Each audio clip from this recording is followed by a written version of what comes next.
Hi, my name is Kayla Fricky, and today I'm going to be presenting my literacy concept map and teaching recommendations. This is going to be for EDLA 261 with Professor Amy Kavanaugh. I'm first going to start by showing you my literacy concept map and going through that. As we notice while taking a look at this map, we'll see that the constructs are in one color. It's in this reddish pink color, and the processes are in a few different colors actually.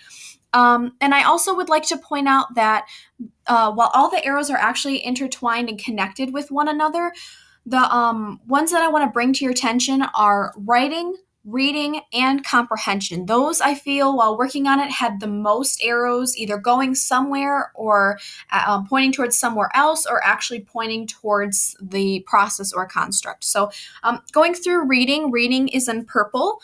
Reading is actually pointed towards phonological and phonemic awareness, vocabulary, phonics, and comprehension. And comprehension is pointed towards spelling, vocabulary, reading, and writing. And writing is pointed towards spelling, speaking, comprehension, and fluency. This map will also be attached when I turn in my final project, just so you can see it a little bit better. I'm going to also be going over my teaching recommendations, which will also be attached on my final assignment as well.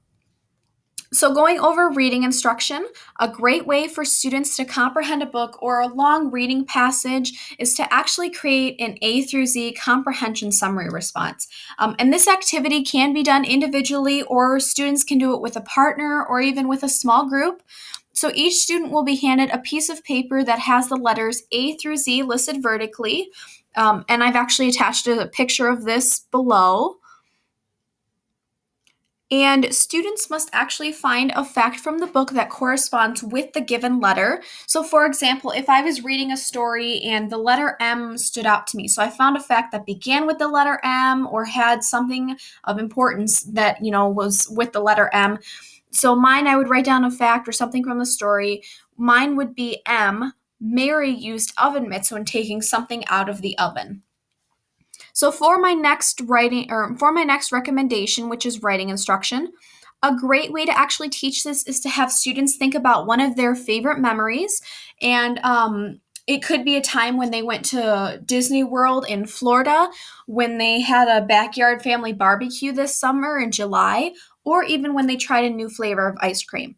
And once they've actually thought about that memory, we're going to have them talk about it with another student or even the teacher if that's an option. And then after talking it over, students in the younger grades will have the opportunity to write down keywords from their memory. So if they wanted to use the going to Disney World in Florida, they would write down their keywords as Florida and Disney, maybe Mickey, or something else that stood out to them on their trip. Maybe they tried a churro for the first time, so churro would also be a keyword. But if students were actually in the higher grade and they had a better grasp on writing, they would actually think of that memory and then write a story about it, or what happened, or how their memory unfolded, maybe like chronological order.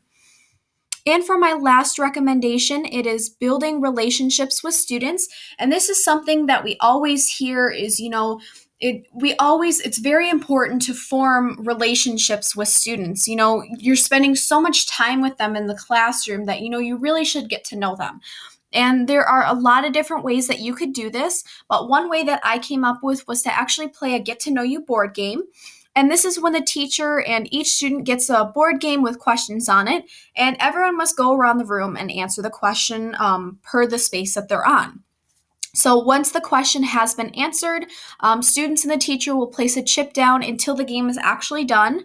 This allows the teacher to learn fun facts and new information about their students, and then actually end up using that information in the future when they're teaching them or when they're giving them things for like little gifts or trinkets. I actually have a get to know you game board that I've attached below, and a couple of the questions you could ask would be, what foods do you like to eat? What subject in school do you like best? And what is your favorite holiday?